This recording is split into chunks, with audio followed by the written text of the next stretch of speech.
Hello everyone, first time మన channel చూస్తుంటే subscribe చేసుకోవడం మర్చిపోవద్దు. వీడియోలోకి వెళ్ళినట్లయితే బాధపడుతున్న దీప దగ్గరికి వచ్చి కార్తీక్ మాట్లాడుతూ ఉంటాడు కదా, అసలు నువ్వెందుకు దీప అలా బాధపడుతున్నావు?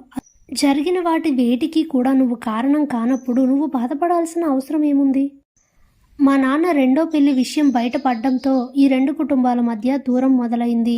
మన పెళ్లితో మరింత పెరిగింది. కానీ అసలు వీటి వేట్లో కూడా నీ ప్రమేయం లేదు కదా. నేను నీ మెడలో తాళి కట్టినప్పుడు కూడా అది నీకు సంబంధం లేకుండా, నీ ప్రమేయం లేకుండా జరిగినప్పుడు నువ్వు బాధపడాల్సిన అవసరం ఏముంది దీప అని కార్తీక్ అంటే, అప్పుడే దీప, మీరు చెప్పింది నిజమే బాబు, కానీ అన్నింటికీ నేనే కారణమని తాతయ్య గారు అనుకుంటున్నారు. ఆయన నాపై చాలా కోపంగా ఉన్నారు. ఆ కోపంలో ఆయన అన్న మాటలకి బాధ కలిగిందంతే. జరిగిందేంటనేది ఆయనకి తెలియదు కాబట్టి ఆయన అలా కోపంగా ఉన్నారు. అయినా ఆయనకి నాపై ఉన్న కోపాన్ని మీరే మరింత రెట్టింపు చేశారు అని దీప అంటే, నేను రెట్టింపు చేయడం ఏంటి, ఏం మాట్లాడుతున్నావు అని కార్తీక్ అడిగితే, అవును బాబు, జరిగిందేదో జరిగిపోయిందని పరిస్థితులన్నింటికి తల వంచి మనవరాలి కోసం మీ ఇద్దరిని దగ్గర చేసుకోవాలని అనుకుని తాతయ్య గారు మన ఇంటికి వస్తే మీరేం చేశారు? ఆయన మిమ్మల్ని ఇంటికి రమ్మని పిలిచినప్పుడు మీరు వెళ్ళుంటే ఆయనకంత కోపం వచ్చేదా? లేదు కదా. ఇప్పుడు ఆ కోపానికి కారణం ఎవరు? నన్ను రావద్దన్నారని మీరు ఆయన పిలిచినప్పుడు వెళ్ళలేదు. అందువలన ఆ కోపం నాపైనే కదా ఉంటుంది.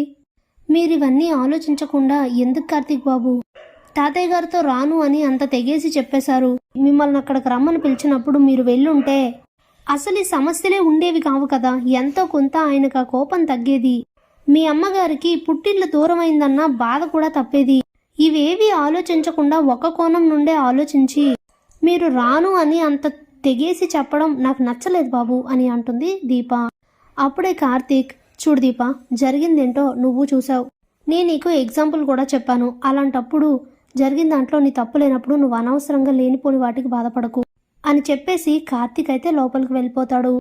అప్పుడే దీప తన మనసులో అసలు కార్తీక్ బాబుని ఎలా మార్చాలి, ఈ రెండు కుటుంబాల్ని మళ్ళీ ఎలా దగ్గర చెయ్యాలి అని ఆలోచిస్తూ ఉంటుంది. ఇంతలో బాల్కనీలో కూర్చొని కాంచన, అనసూయ మాట్లాడుకుంటూ ఉంటారు. ఇంతలోనే కార్తీక్ కూడా అక్కడికి వస్తాడు.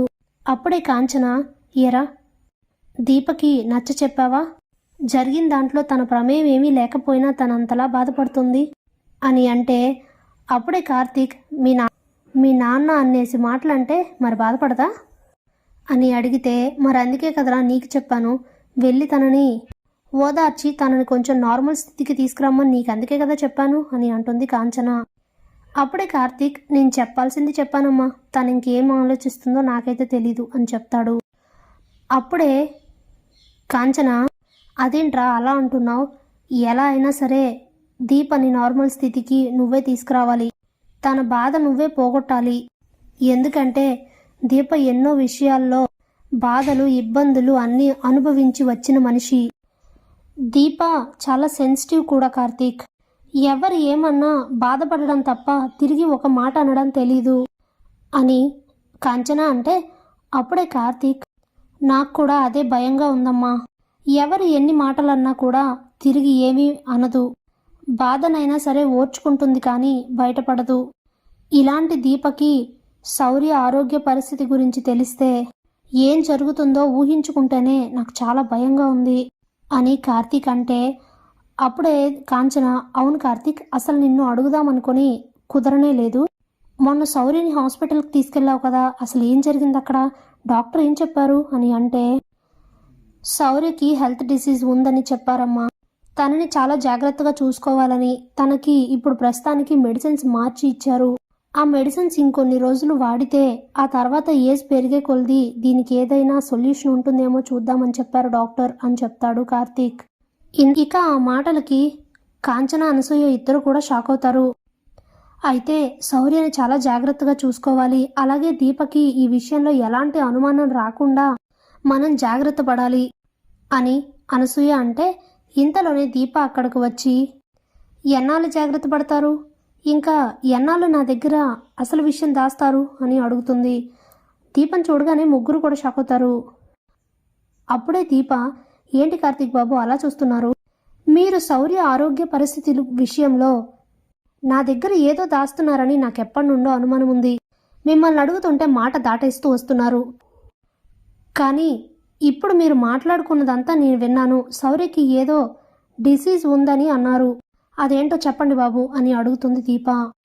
అప్పుడే కార్తీక్ దీపకి అసలు విషయం తెలిసిపోయింది. ఇక దాయడం చాలా కష్టం, దీన్ని డైవర్ట్ చేయడం కూడా చాలా కష్టం అని అనుకొని అది కాదు దీప అని కార్తీక్ అంటుంటే అప్పుడే దీప చాలా ఆవేశంగా నా కూతురికి ఏమైందో నాకు చెప్పండి, లేదంటే నేను చచ్చినంత ఒట్టు అని అంటుంది. ఇక తప్పనిసరి పరిస్థితుల్లో కార్తీక్ శౌర్య ఆరోగ్య పరిస్థితి గురించి దీపకైతే చెప్తాడు.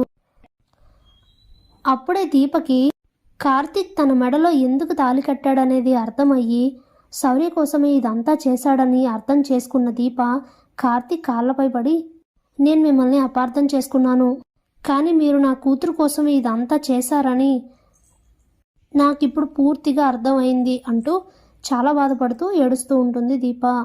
Thanks for watching.